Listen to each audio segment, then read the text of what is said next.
So Langley City's always been at the crossroads, but before we learn about Langley City, we actually need to learn about Langley Prairie, the original name of this community, whether it was the First Nations folks who traveled from the Fraser River to what's now Mud Bay, whether it's the early pioneers that set up shop, the Hudson's Bay Farm that gave us the wacky road network we have here today, the Interurban that came to town where I am right now, and the business owners that just wanted streetlights but couldn't get it. I invite you to learn about the history of our wonderful community. The Micahuds floodplain is known today for its great walking trails, parks, playgrounds, and green space. But historically, it was an important connection. It was a shortcut for Indigenous people between the Fraser Canyon and the ocean, and it also was instrumental in the founding of Fort Langley. The James McMillan expedition came here today, which is Portage Park, and it established the original trade route. Once Fort Langley was established, the Micahuds River became an important transportation corridor, and it formed the foundations of what would become Langley. When gold fever hit the Fraser Canyon in 1858, tens of thousands passed through Langley. Smugglers dodged British taxes, sneaking their riches down Glover Road, then just a rugged trail. They would likely stop and rest and grab a drink in what we now call Portage Park, which is right next to the Michaud's house and one of Langley's earliest social hubs. By 1860, the gold rush slowly faded and less people traveled through Langley until Yale Road reshaped the region for people who reside in Langley Prairie. Langley City has some very famous family names that you might still recognize today, including the Innes brothers who immigrated from Scotland to here. The Innes brothers were born in Scotland and immigrated to Canada, first landing in Ontario in 1851 and then coming out west in 1862. William spent time in the Cariboo operating a roadhouse and then started freighting during the gold rush and eventually brought land in Langley Prairie. William had land north and south of the bypass, and Adam had land just south of the corner in what's now Glover Road and Fraser Highway. Adam and William signed the incorporation letters so that Langley Municipality could incorporate. In 1873, Adam was elected to be on the first council.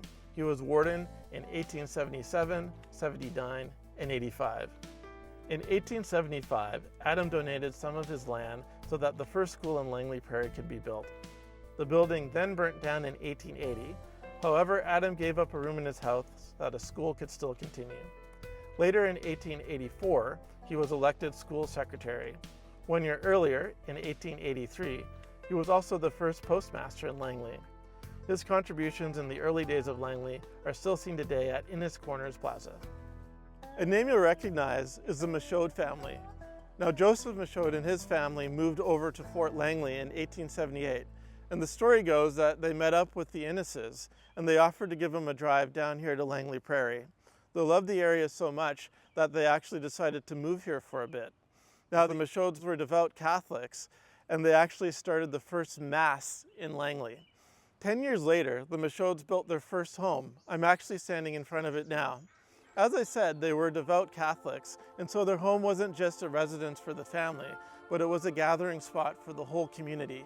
The Michauds themselves were also prolific farmers, and you can still see the remnants of their farms here today in the floodplain. The Michaud house is protected today and stands as a tribute to the Michaud family, their connections to community, faith, and resiliency, the heart of Langley Prairie. The first residents of Langley Prairie made roads through forests to link together key towns such as New Westminster, Vancouver, and Port Moody. These roads were bumpy, but the residents made do. These roads were essential for the early speculators and farmers, as these roads were built before there were any stores in Langley. Many of Langley City's first landowners lived in New Westminster and speculated on the land before they sold and moved to farm out here. Before Yale Road, Langley was tough country, rough trails through forests and swamps. But when the first wagon road to Hope opened in 1874, Langley Prairie became a stop worth settling. But the real transformation came to Langley Prairie in 1910 when the Interurban came to town. With the Interurban coming to town, early Langley resident Alphonse Prefontaine thought he would capitalize on this endeavor and set up Langley City's first shop. It actually started downtown Langley City, which we see today. The Interurban was a passenger rail line that operated from 1910 to 1950 and fostered agricultural, residential, and industrial growth of the south of Fraser. The interurban line is what settled the Fraser Valley and is why many commercial, educational, and recreational facilities are within walking distance of that line today. Today, the interurban line exists and carries local freight a few times a day, since the BC provincial government still owns the right-of-way and passenger rights through BC Hydro.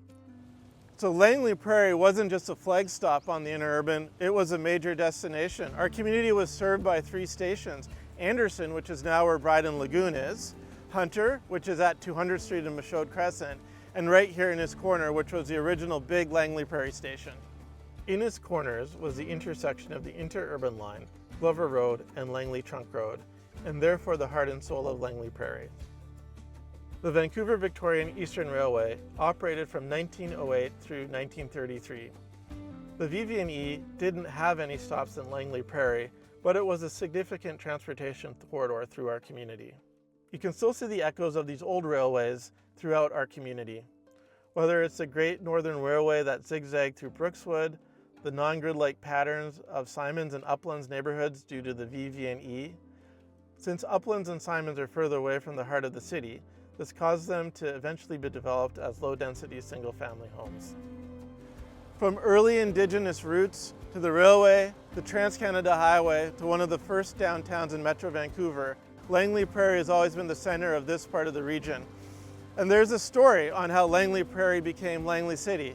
It's a story of independence, and there's a famous line as well. Not a nickel for streetlights. It was a story of a community that wanted independence, a community that wanted its voice to be heard for basic things like water and sewer and streetlights. But that's a story for another day.